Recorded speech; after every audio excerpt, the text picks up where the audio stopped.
central topic of this session, of this panel session, is a draft. Right now it's a draft of a strategic research and innovation agenda that you all found in your conference material that still needs to be extended with the help of all of you in order to become a real proposal and a plan for helping, supporting a multilingual digital single market. And I'm talking now from the viewpoint of researchers, where these researchers may work in universities, in independent research centers, in industry, and they work very often for industry, with industry, or in industry. So in our SRIA, we have defined three major layers. We have cut the problem in three major layers into the research teams that form kind of the foundation of that technology work. That's where the new stuff is growing from. Then into a layer of language technology services, platforms, infrastructures for supporting both research and uptake.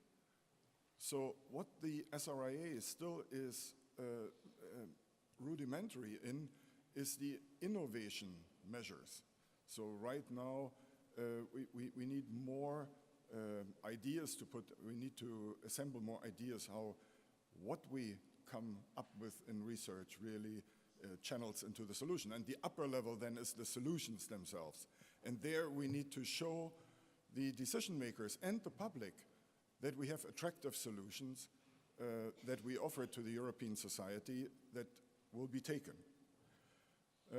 So the three majors, let's start with the lowest level with research.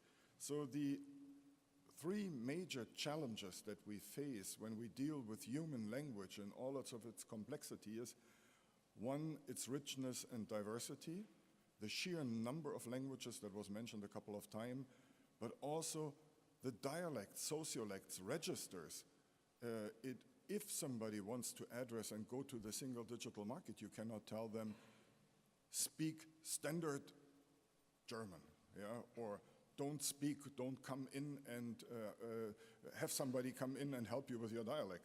So if we open this door, then we may have, and also jargon, slangs, medical language, and so on. The second one is the depth and meaning. It's a very complex process.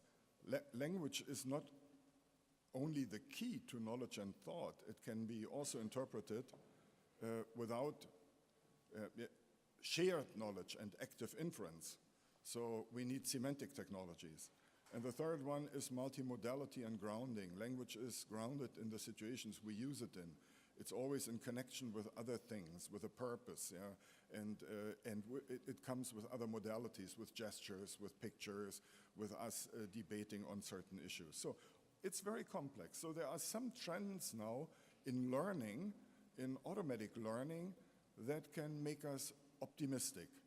So one is what I call broad learning here, and this is massive learning. We have been able to solve some problems in information extraction only by making our corpus as large as the entire World Wide Web. So if we get enough data, if the data scales up in size, we are able to find patterns that in smaller data sets we are not able to learn. The second thing is what is called now deep learning. This is something that American companies, including Google, have invested two-digit up to, but in case of Google, three-digit million figures in acquiring and building up new ways of learning that learn several levels of representation at the same time, discovering their own features from data that are not only grammatical, but they are maybe phonological, grammatical, semantic at the same time. And this is new, very powerful learning mechanisms, usually work on the basis of neural networks. The third one is contextualized learning, learning not out of context, really learning in situations that either you get real situations or you mimic them, yeah? You pay money for mimicking them. The fourth one is combination of different data and knowledge resources, because there's so much knowledge now in linked open data, Wikipedia and other things on the web. And the last and not least one is employment of people in the learning process. Google, Amazon, they are paying crowd workers for helping them to learn patterns, and thousands of crowd workers help where the data do not suffice. So all of these things together are very powerful. So come to the second part.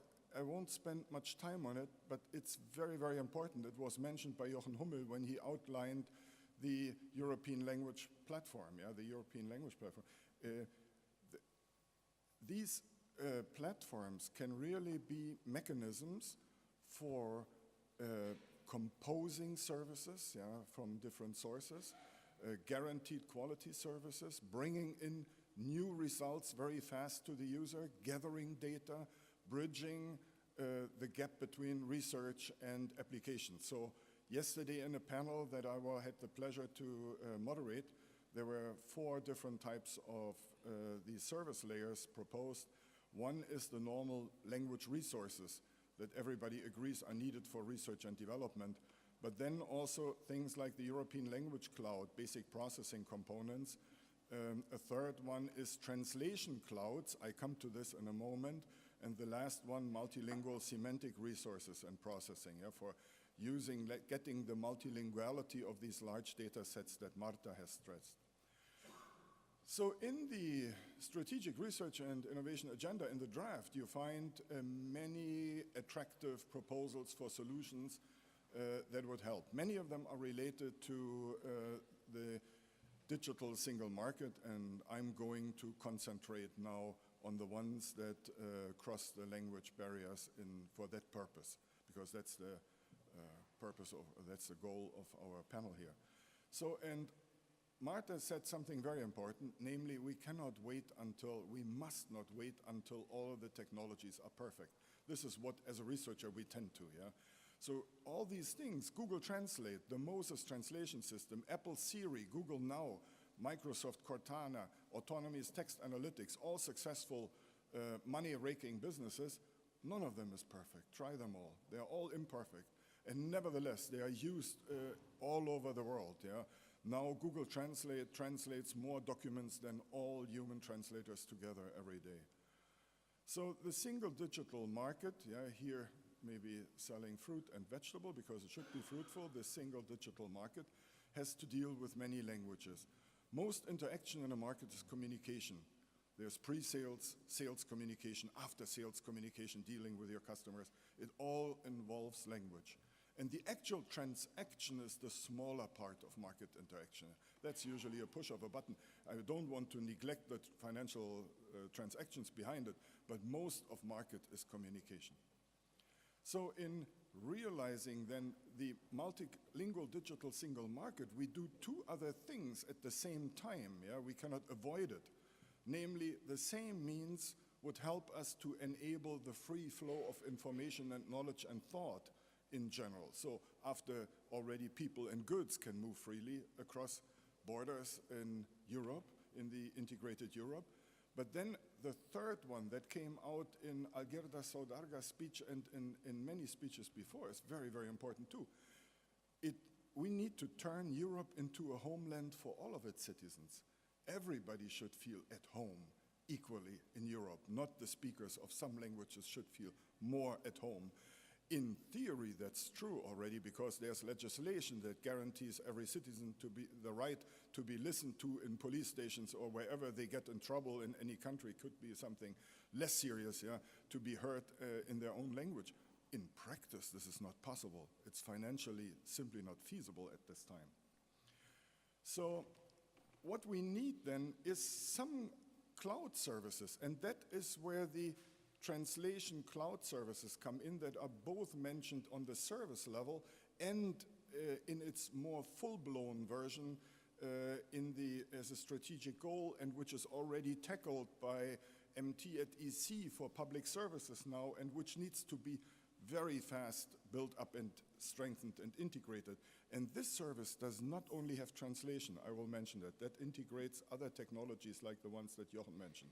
So it's a cross-lingual service, and it will enable people first of all, to do their business in different languages, but then, of course, all these other things that are related, communication, e-government services that were mentioned already, e-commerce, health services, entertainment, and so, in these different languages. So why can we be confident that we can manage this? We cannot be confident, but we have to try. Yeah? We have to try. Nobody was confident before the internet was built that there would be an internet. Nobody was confident that we would have autonomous vehicles, yeah? Self-driving vehicles, until they were on the street. And nevertheless, so it's a little bit wrong to demand that you first have to prove your product in practice, and then you get research money. It has always been the other way around. Yeah? So first you need to do the research, and in the end there's the product that you prove. And we have no other choice. So, but we can combine, and this gives us a guarantee of success already at earlier stages. We can combine high-quality human translation, crowdsourced translation, computer-aided translation, as it's already used, yeah, in many, many public services and many service-providing companies, language service-providing companies, and fully automatic machine translation. These elements, and fully automatic works for some things very well, for others it doesn't. And we have to combine it with semantic technologies, as the one that Jochen mentioned, going to structured knowledge where we have the structured knowledge. Of course, this is a different type of translation. If we have structured knowledge, we can go in several languages to the structured knowledge. And so these need to be combined, and we need to deliver services of lower and very high quality depending, otherwise it's not economical. Yeah? For some things you don't need highest quality, for others you need. And if you need people to help, then you need people to help. But there needs to be an electronic infrastructure that provides them and puts them together. So if we assume then that that the quality of translation will go up, some people are more optimistic and draw a straight curve, and some people are less optimistic and don't go as high up as I did here. Doesn't matter. The argument is always the same. If our translation quality goes up, we need for our services this curve, because people are not going to put up with rubbish for a while. We need this curve. And this gives us no choice. We have to combine human translation and machine translation, where yellow is the human translation and blue is the machine translation. And in quality, this is true, but in volume, this is true. This is in quality, this is in volume. Simply, if we go now by the figures that are already translated every day by automatic services, as I told you, they are more than human services. They're not the high quality ones. Okay, let me wrap up and finish.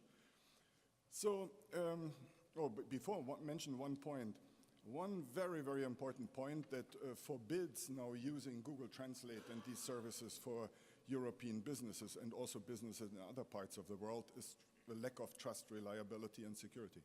So we need to have Europe run highly quality certified translation and other cross-lingual, not only translation, cross-lingual services that are secure and have mechanisms for exploiting the data.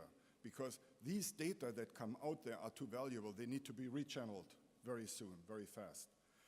So, and yeah, let me finish at this point and wait for the questions of our inquisitive moderator. Thank you very much, Hans.